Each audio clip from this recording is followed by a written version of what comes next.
Hello, and a very warm welcome back to the Liz Earle Wellbeing Show. And oh my goodness, I am very thrilled to be sharing this episode with you today because I've just had a truly brilliant chat with Dr. Kenneth Bock. Now, Dr. Bock has been a practicing physician for over 35 years, accruing decades of experience diagnosing the root causes of chronic illnesses and rebalancing immune systems, particularly when it comes to brain health.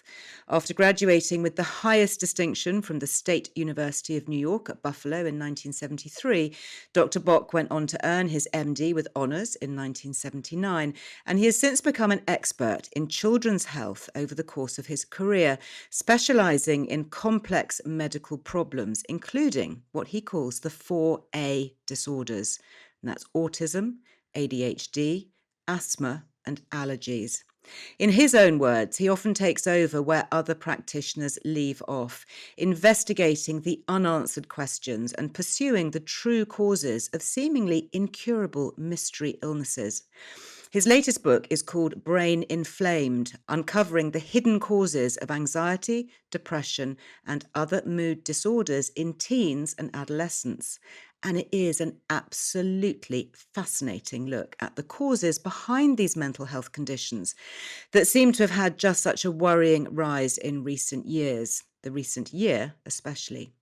He has an extremely interesting holistic approach to our brains and bodies, understanding the vital importance of our gut health to our overall health. So I am very much looking forward to hearing your thoughts on all this and more on Instagram after the show. And don't forget that if you'd like to watch our chat, you can now find full video podcasts over on the Liz Earle Wellbeing YouTube channel. So without waiting any longer, let's get right into the episode. So Dr. Bock, very warm welcome to my podcast here. I have to say, I have been anticipating this discussion for some time because you are talking about many issues that are extremely close to my heart as a mother of 5 with several adolescents in my family and people who have been affected by some of the areas of your specialization. So thank you for being with us. It's my pleasure. Thank you so much for having me. No, it's great. And I think what we're focusing on today is really the subject of your new book, the Inflamed Brain, and talking particularly about adolescence, although there are some other things that I'd love to cover off as well. But should we talk a little bit about your background? You've obviously been a physician now for 35 years or so, amazing depth of knowledge. You've written many, many books on a variety of subjects. Why adolescence now? I mean, is this something that came out of the pandemic and mental health for younger people? So it's interesting. It's always interesting in terms of our careers, how we segue into the next phases. And way back in the late 1990s, I was researching some immune modulators, something called transfer factors, which are good for cell-mediated immunity. And I was looking at which conditions they may be helpful with. I was looking at Th1, Th2 imbalances in the immune system. And I started looking at various conditions. And it turns out I got to autism. And the people in the autism community heard about my work and asked me to give a lecture I'll never forget it, May 1998. And I gave this lecture.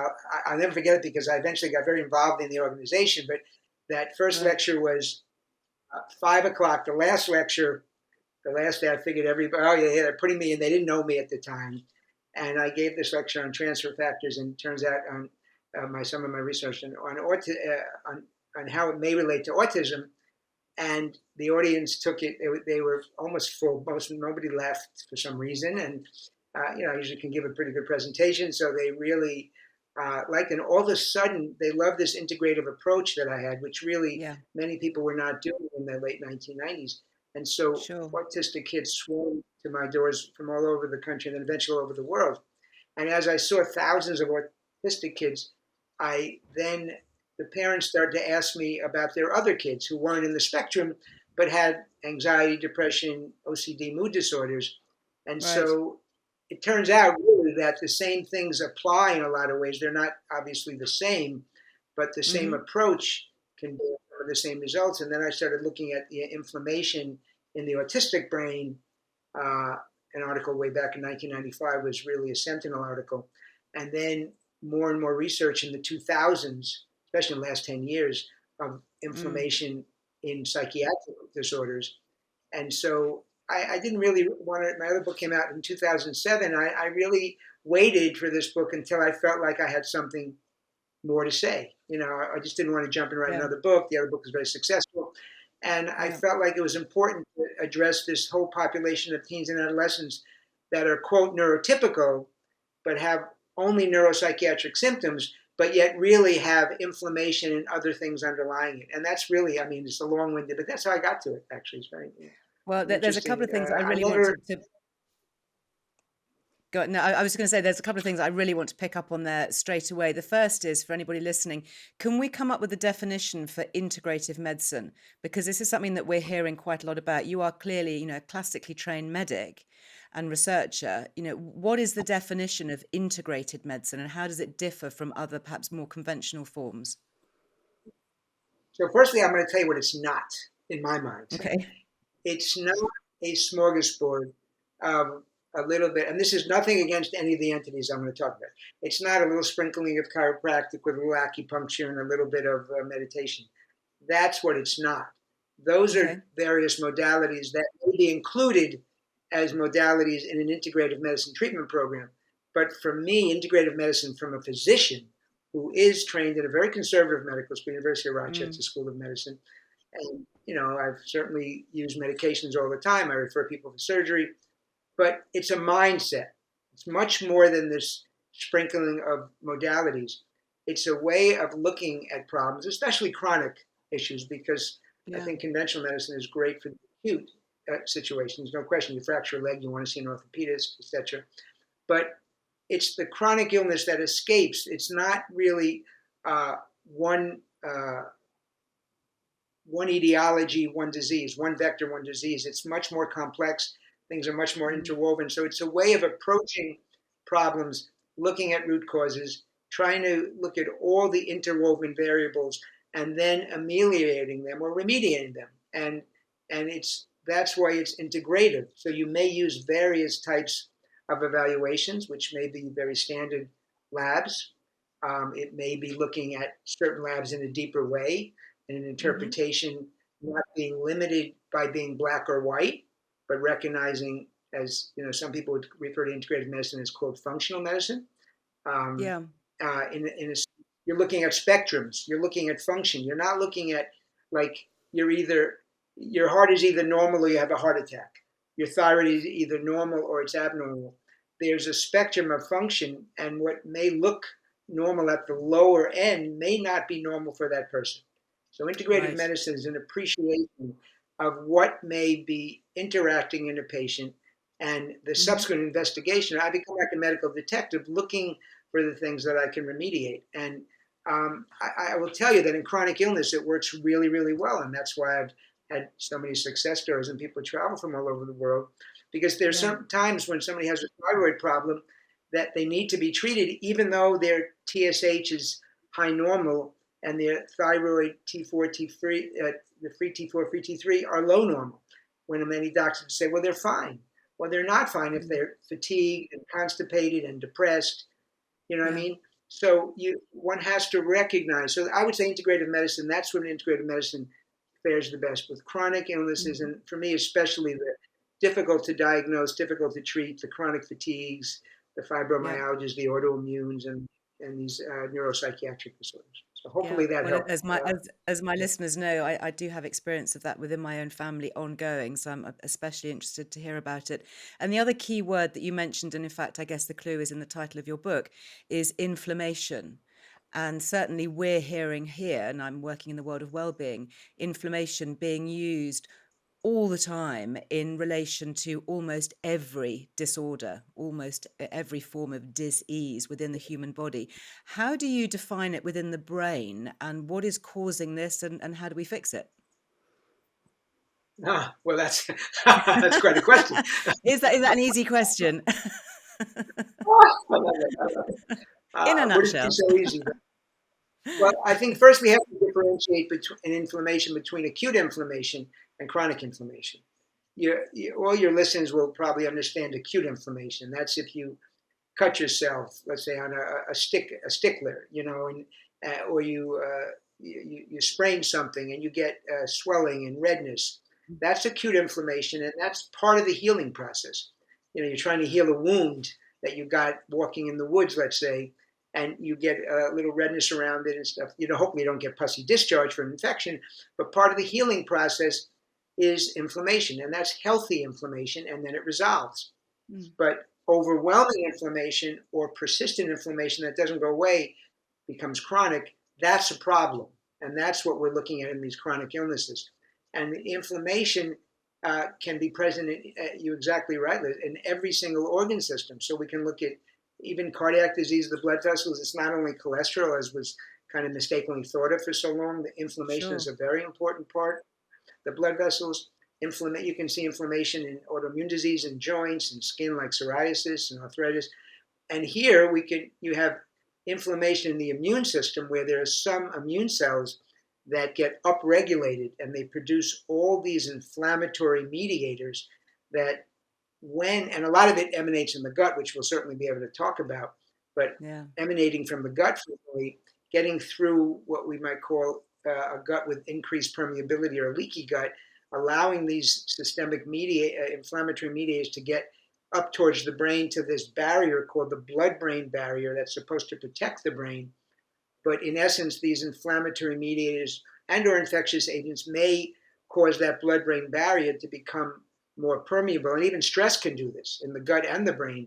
It becomes more permeable and allows more inflammatory mediators to get in the brain, which are not supposed to.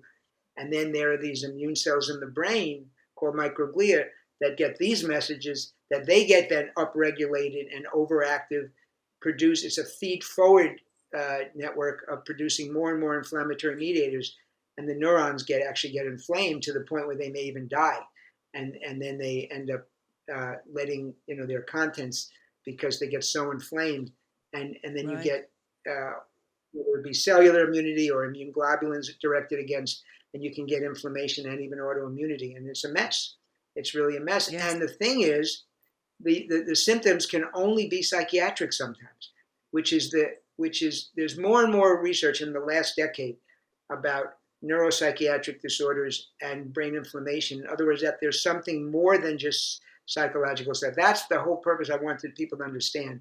That people who seem, sometimes, they're crazy or they're, or just depressed. It's not just psychological. There's actually medical reasons, and you can give them something like Celebrex, celecoxib, which is a anti-inflammatory, like ibuprofen. I don't know what you call it.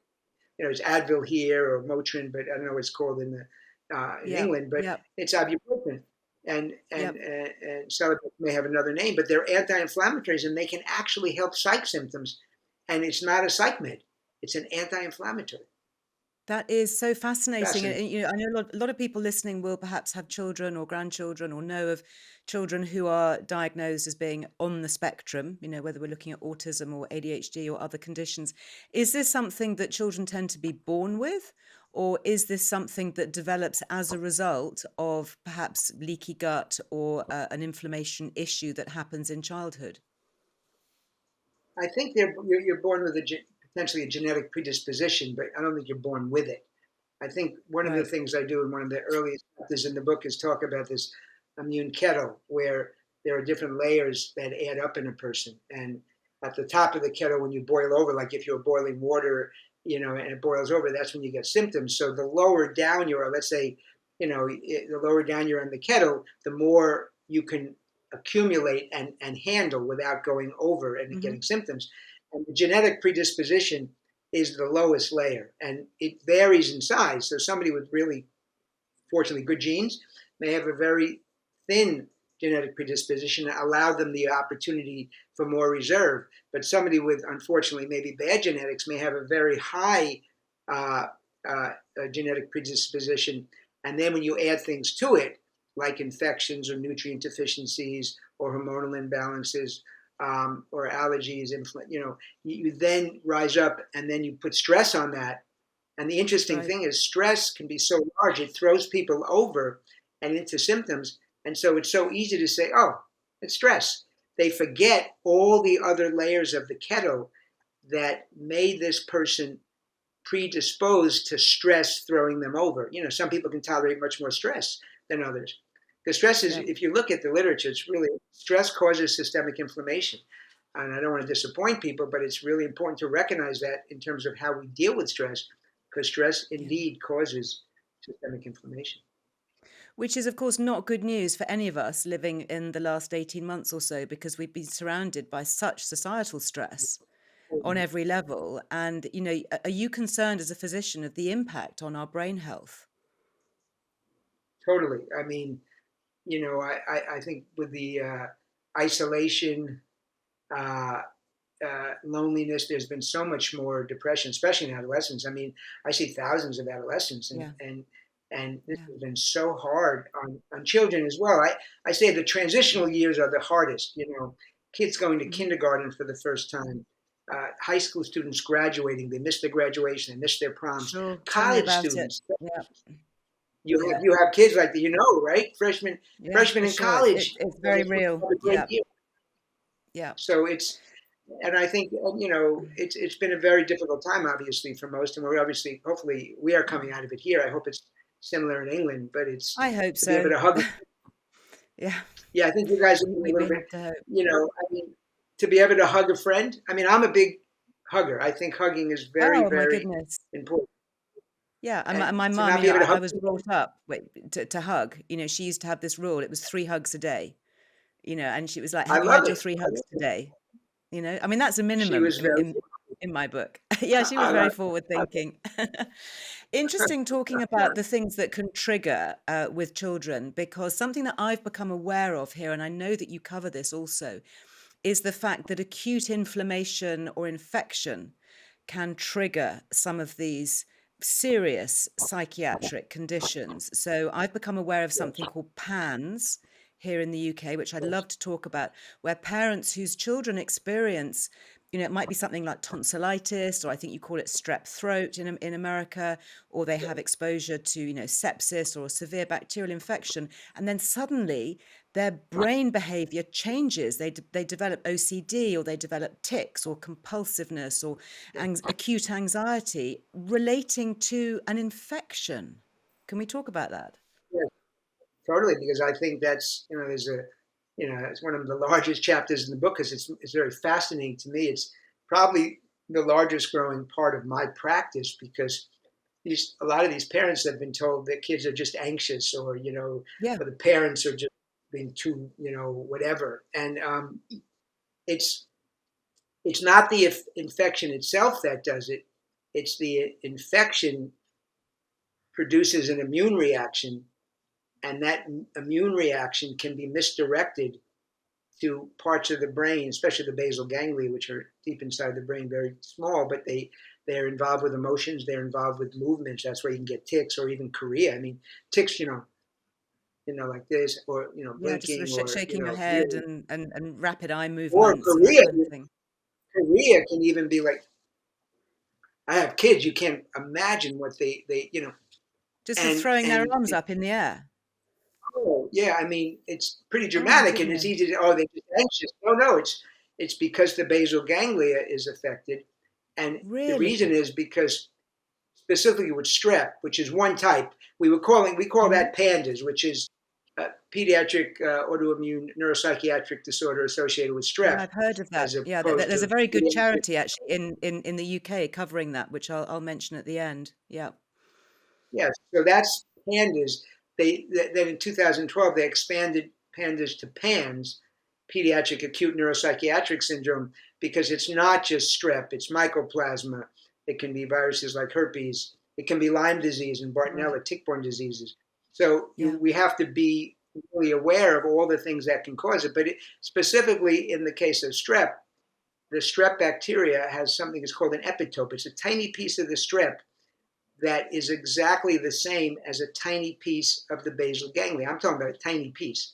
So that when the antibodies attack the strep and that specific epitope, they see that on the basal ganglia and they think it's the strep, and they go after the basal ganglia. And that causes inflammation of the basal ganglia. You get all these symptoms. So it's not actually the strep itself, it's the misdirected immune response to the strep. And so we have to treat it in a number of ways. One is to treat the strep, so we use antibiotics. And of course, in integrative medicine, we protect the gut and the liver, so we give lots of Sure. probiotics and prebiotics and all that. But you also sometimes have to modulate the immune system with anti-inflammatories, and sometimes even with the really severe cases that I see, where I've seen kids that haven't been in school for 3 years. I see kids that Oh were my goodness. normal that start acting like they're 4 years old. They're babbling. They no longer see their friends. They're the OCD. I had one that wouldn't leave a room, would not leave a room, was peeing and pooping, and it was really sad.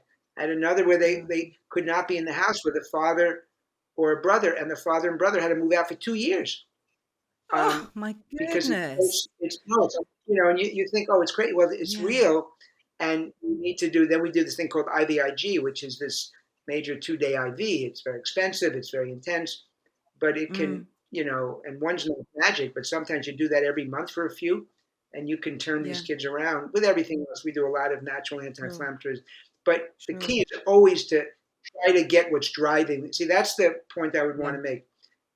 It's not just covering it up with a band-aid. Obviously, we use anti-inflammatories, but you need to always ask the question, what's driving the inflammation? What's driving this kid to all of a sudden be fine one day, at A student, lots of friends, great kid in the family, Mm. real captain of their soccer team, and then they wake up in the morning an alien. I'm telling you, and you're talking about suicidal, homicidal Yeah. rages, and it's what I call this mood dysregulation spectrum, which I talk about in the book. But Yeah. it can really vary from all the different symptoms. But it's That is just fascinating. so fascinating. Yeah, I mean, I think that, for somebody listening to this, that to even just be presented with the idea that somebody who is presenting with such an extreme, quote unquote, psychiatric disorder could actually be treated by using something like basic antibiotics and a couple of, Nurofen. I mean, I don't mean that in a Ibuprofen. literal sense, but to be taking a specialized course under direction of ibuprofen and antibiotics to help something like OCD or a nervous tic or anxiety or suicidal tendencies. I mean, how do the psychiatric establishment respond to that? Because they seem to be very much involved in all the clinical kind of psychiatric meds. What's their take on it? Well, their take is very interesting. It's changing.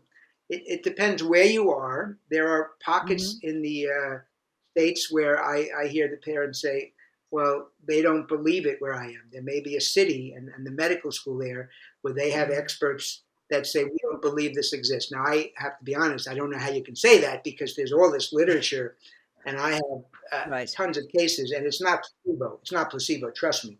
And I Yeah. know the immunology and I discuss it, So, but the sad thing is, if you go to a specialist who doesn't believe it exists, and it's quote garden variety anxiety or OCD, that may delay treatment. And the longer the brain is inflamed, the harder it is. It's just the way Right. the earlier you get inflammation, the earlier you can prevent the downstream effects of neurodegeneration and things. It's never too late, trust me, but the earlier the Really. better. And that's why I've tried to educate people and doctors. So the psychiatry is interesting enough. There's a whole segment of psychiatry now. They started this thing called immunopsychiatry that is trying to Mm. understand these things. And there are Interesting. articles that will actually say, so many of our psychiatric, that may have underlying autoimmune or inflammatory components that, Right. so it's Yeah. entering the literature in the last decade and more and more. So I think I hope so, because when a parent is told by someone they trust that that Mm. doesn't exist or this is just psychiatric Absolutely. and the only thing you can do is therapy and psych meds, Yeah. it's a shame because I see kids every day. I'm telling you, I have parents cry because they come in and I listen and Sure. I tell them I think it's going that, and they start crying because I thought something else was going on, but nobody would believe me. Ah, Sometimes they want to say it's the parents, it's Munchausen's, all yeah. that stuff. So Oh my anyway, goodness. it's very important that Yeah. people understand it. Yeah.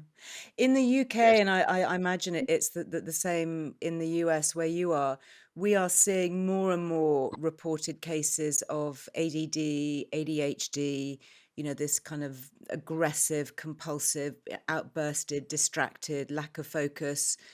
obviously not as extreme perhaps as autism, but is this also linked? Could that also be helped? Perhaps if I've got parents here who are listening thinking, oh, maybe I should, be asking for some antibiotics and some anti-inflammatories to treat something that I'd never associated with an inflamed brain. Well, I think the key is, I think there are a lot of clues to various of the things that can underlie. And so, again, and this is something that I put at the end of each chapter, are questions and clues that you may be able to bring to a physician and say, and that may say, hey, you know what? Maybe we ought to think about thyroid. Maybe we ought to think about the adrenals. Maybe we ought to think about low blood sugar. Maybe we ought to think about Lyme disease or Bartonella. Maybe we ought to think about strep or mycoplasma and autoimmunity. And there are clues, and there are various ways. I've called this thing the mood dysregulation spectrum, which consists of, I graphed it, from the least intensive psych symptoms from, some things that we call teenage-itis, irritability and moodiness, which can be, that's I know present those. more in the home. But then, yeah, well, listen, how you have kids? I'm sure you have teens, right? Yeah, yeah. Yeah. The kid goes Older to teens, but yeah. yeah, your kid has a sleepover, and the parent says, "I just want to tell you, your kid is the most kind, gentle, thoughtful kid I've ever seen." And you look at him and say, "You're talking about my kid? You're talking Yeah, the sorry, no, kid, no, your kid my is, kid's the maybe." other one. Yeah, exactly. Right. So we call Yeah. that teenage-itis when it's Okay. but you can go from anxiety, OCD, depression, panic disorders. Then you get into the more intense, really severe rapid mood swings with aggression and violence, and even psychotic features. So there are different pictures. I tried to give templates, and you could try to graph your kid. On braininflamed.com, there you can actually download this, graph your kid, and have a sense. Well, maybe Brilliant. like this will lead me to the fact that maybe it is PANS, or Pandas, or I call it Yeah. the TABI, infection triggered autoimmune brain inflammation, which is what I really think it is, and that describes it. But so the key is to be aware that it could be there and not make the Yep. This is not made for parents to make their own diagnoses. It's to be aware that it may. The awareness is always the first step. Awareness to me is Sure. the first step of any kind of transformation, and you Yeah. bring that to your doctor, hopefully, and if they won't explore it with you, maybe you try to find someone else, and hopefully the psychiatrist also. I actually have psychiatrists refer me patients when they say, you know what, I really think something may be going on. It's not just psychiatric. If you've had a Yeah. tick bite, if you live or visited tick infected areas, that are endemic, we have them here where I am in Dutchess County, New Sure. York, 2 hours north of New York, endemic. If you go to Long Island, if you go to Connecticut, I don't know. I'm sure that, it's in every country, so I know you have Oh it in yeah, I England mean, as well. interesting. You talk about it. I mean, I'm living on a farm in the West Country, and I've had family who've been affected by Lyme's disease. But even I was hearing of reports of ticks in places in central London, in like Regent's Park and Richmond Park, where Yes, they yes. have animals and dogs and people getting Lyme's disease from there and not even thinking about it. What is the connection there? If somebody has got Lyme's disease or had it, what's the risk of things like psychosis in the brain? I mean, how exactly does that work and how would you treat it? Well, it's essential. So it's actually it's twofold, because one, Lyme can infect the brain itself, and that's it's called neuroborreliosis, or nervous system Lyme disease. So it can affect the circulation to various parts of the brain, um, and so it can manifest. If you look, when I give a lecture and I give the symptoms of neuroborreliosis, nervous system Lyme disease, it's just all across the waterfront, especially in kids, because the one important thing to recognize Wow. in kids and adolescents, the psychiatric things may be the only ones. You may not see the fevers, chills, sweats, arthritis, um, headaches. You may only see Yeah. psych symptoms. So it's so important to understand this, because all the psych meds and all the therapy in the world will not really, it may help a little bit, but they're not going to get your kid better if they have Lyme disease, or especially even Bartonella, which is a co-infection, which is really bad and cause what we call Bartonella rages and things. So you have Oh to, goodness. and they don't always get a tick bite or the classic bullseye rash. Yeah. Probably half don't. So Yeah. awareness is the key, and then exploring it. And sometimes even if they got an antibiotic for a short time for a sinus infection or a sore throat, that may make it so they didn't even get the antibodies to the Lyme. So if you suspect it enough, sometimes you have to treat it. So, I'm a Mm. clinician. I was raised that way in my medical school to treat patients the way I thought they needed to be treated. So labs are Yeah. confirmatory. But a lot of the doctors are so limited by the labs and won't treat. And they have this kind of antiquated, I hate to say it, way of looking at it with this two-step approach. It's a Lyme titer, which is probably 55% accurate. And if you don't do the Oh, Western blot, which we always do, which is a more specific test. So it's important to, the key is it's not trying to be scary in any way. It's to have the awareness, go to a doctor and discuss these things with him or her. And if they are not open mm, or receptive at all and are just telling you it's anxiety, it may be anxiety. That's maybe what it be, or OCD.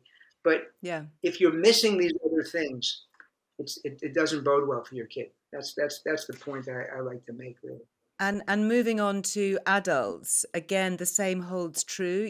Can people be treated if these are things that have been going on for, many years, perhaps even decades? Is it possible to help? Yeah. It is, I have to say, it's more difficult. Hmm. You know, because with adults, certainly as they get older, the inflammation can kind of move towards neurodegeneration, which of course is harder to reverse than just inflammation, like Right. Parkinson's. I mean, there are cases of Parkinson's, even Alzheimer's. A recent article coming Mm. out showing Lewy body dementia that spirochetes. So, but you can't. It's very hard to diagnose. It doesn't always come up on it. It doesn't come up on a spinal tap, maybe 30% at most. So Right. these are very elusive. And the problem with these tick-borne things, especially Lyme, Bartonella, they go intracellularly. So you try to look at them in the blood, and in terms of the antibody response, not always there. They hide behind biofilm, so they can be difficult to treat, and they morph from a spirochete to a round body, which requires a different type of antibiotic. So you really need to have somebody who knows how to treat these things. That's the important Yeah. thing. And 10 days of an antibiotic or 2 weeks is not enough.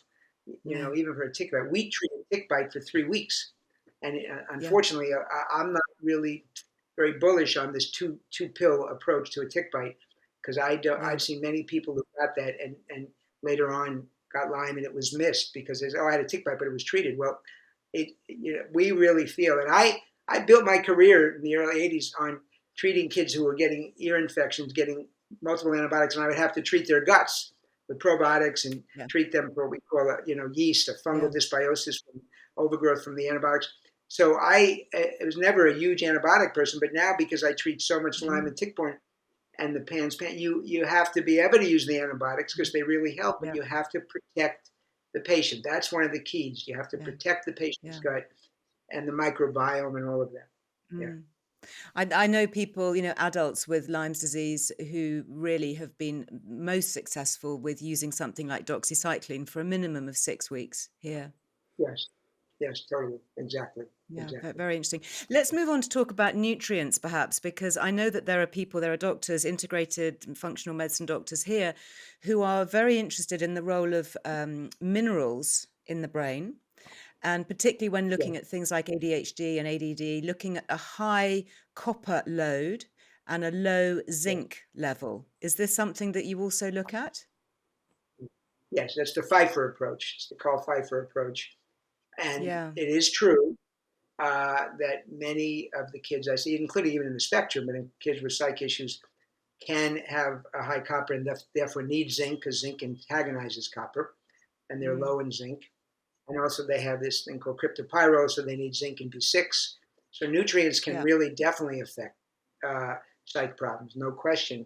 And I look at that in every patient. I look at minerals and heavy metals because Mm. lead and mercury can as well. But the zinc copper balance, I mean, they get really into it, and I think sometimes some of the people I know have gotten carried away that that's the only thing, and I think they missed the boat. But I do believe that mineral balances are very, very important, no question. I mean, magnesium is another one.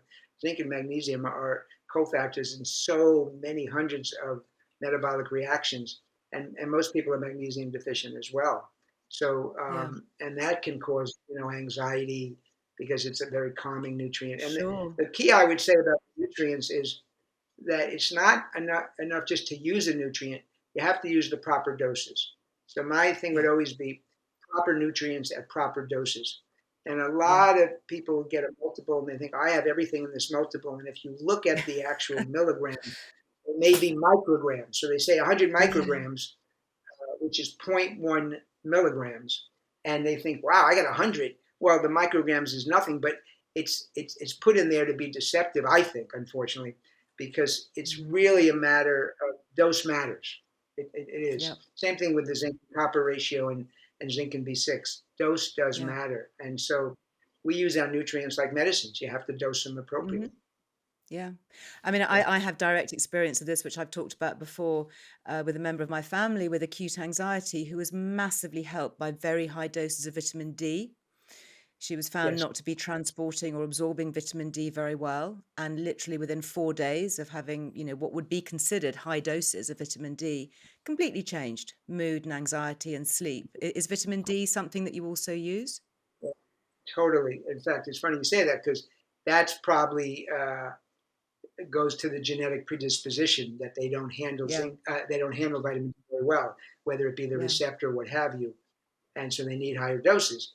And also vitamin D. So when I talked about the blood-brain barrier, it's very interesting. There are several nutrients that help, how should I say it, fortify the blood-brain barrier or restore the integrity of the blood-brain Hmm. barrier so that it can help to keep the inflammatory mediators out. One is vitamin D, right? Hmm. First of all, lowering stress, of course, is another one because stress does it.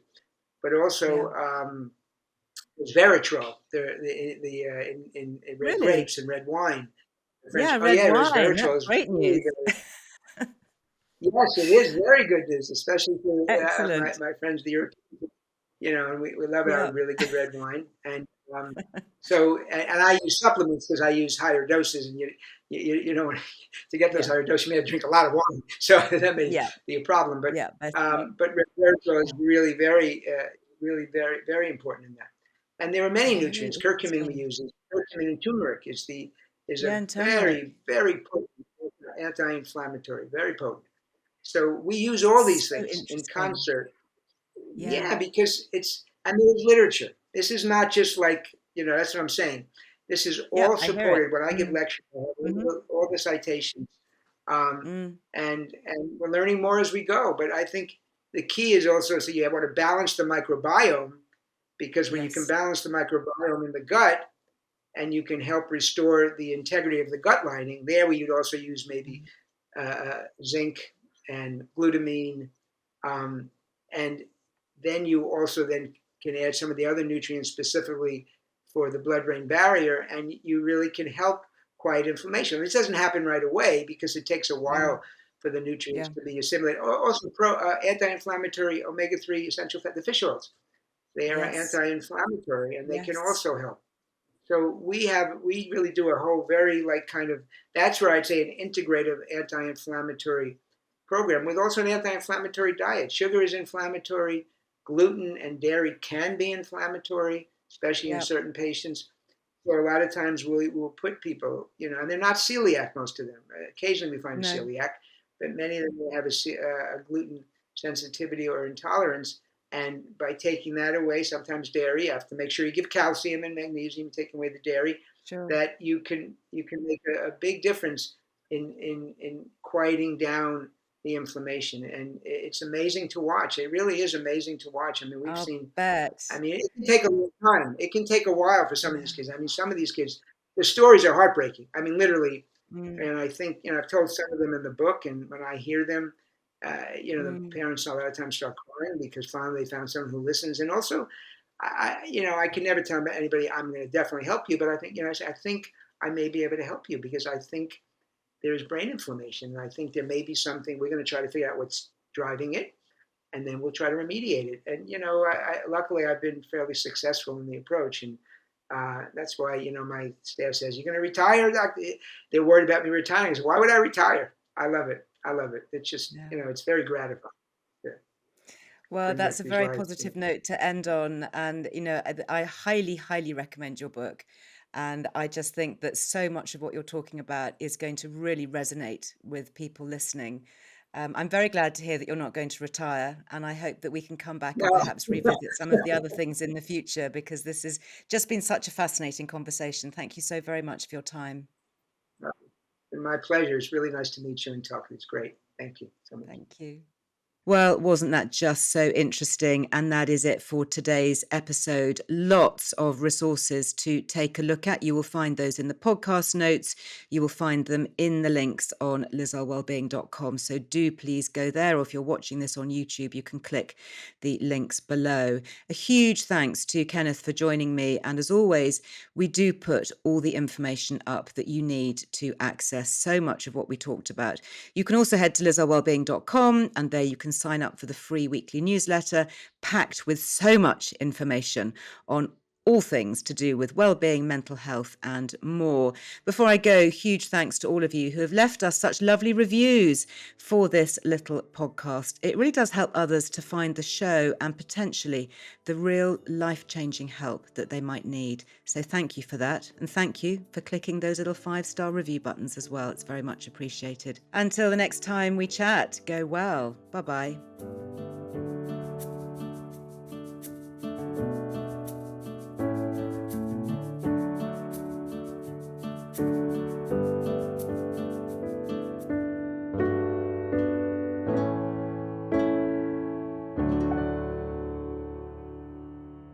The Liz Earle Wellbeing Show is presented by me, Liz Earle, with production by Amaryllis Earle and Harry Trevithick at Heart Dialogue, with thanks to my producer, Ellie Smith, research assistant, Martha Comerford, and guest booker, Millie de la Morinière.